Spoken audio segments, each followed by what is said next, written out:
Hello friends, welcome back to my YouTube channel. അപ്പോൾ എൻ്റെ channel ആദ്യമായിട്ട് കാണുന്നവരാണെങ്കിൽ ഒന്ന് ലൈക്ക് അടിച്ച് സബ്സ്ക്രൈബ് ചെയ്ത് സപ്പോർട്ട് ചെയ്തേക്കണേ. അപ്പോൾ കുറച്ച് കുരുമുളക് ഉണ്ടായിരുന്നു, അത് പിച്ചാനായിട്ട് നമ്മൾ മുകളിലേക്ക് പോവാട്ടോ. അങ്ങനെ മുകളിൽ പോയി ചേട്ടായി കുറച്ച് കുരുമുളക് പിച്ചി വെച്ച് എന്നോടൊരു പാത്രം എടുത്തുകൊണ്ടുവരാൻ പറഞ്ഞപ്പോൾ ഞാനൊരു തീരെ ചെറിയൊരു പാത്രം കേട്ടോ എടുത്ത് കൊടുത്തേ.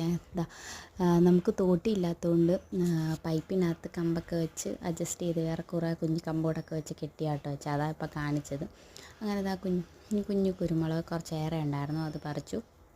അതിൻ്റെ ഇടയ്ക്ക് ഞാൻ കുറച്ച് വെള്ളവും കൂടെ ഒക്കെ കേട്ടോ വെള്ളം കുടിച്ചു ഭയങ്കര അധ്വാനിക്കുന്നു എന്നൊക്കെ കാണിക്കും കേട്ടോ. 2-3 കുരുമുളക് പിച്ചേൻ്റെ ഷോയാട്ടോ അത്. പക്ഷെ നല്ല രീതിക്ക് പാടാട്ടോ അത് പിച്ചാനായിട്ട്. മണ്ടയ്ക്ക് നിൽക്കുന്നതെല്ലാം അതിൻ്റെ ഇടയ്ക്ക് അത് അഴിഞ്ഞു പോയായിരുന്നു. പിന്നെ അങ്ങനെ 2 മുട്ടായി എടുത്തുകൊണ്ട് വന്നു. അതിലൊരു മുട്ടായി ചേട്ടനും കൊടുത്തു, ഒരെണ്ണം ഞാനും കഴിച്ചു. കഴിച്ചുകൊണ്ടിരുന്നപ്പോഴത്തേക്ക് താഴേന്ന് വിളി വന്ന് കുഞ്ഞ് കരയുന്നെന്നും പറഞ്ഞ് അങ്ങനെ ഞാൻ അവനെയും കൂടെ പോയി എടുത്തുകൊണ്ട് വന്ന്. ചില സമയത്ത് ഭയങ്കര ആക്റ്റീവായിരിക്കും, നമ്മൾ പറയുന്നതെല്ലാം ചെയ്യും. ചില സമയത്ത് ഭയങ്കര ഒരു മോശമായിട്ടായിരിക്കും. അങ്ങനെ ഇത്രയും കുരുമുളകാട്ടോ നമുക്ക് കിട്ടിയത്. മറ്റൊരു വീഡിയോ ആയിട്ട് വരുന്നിടം വരെ ബൈ.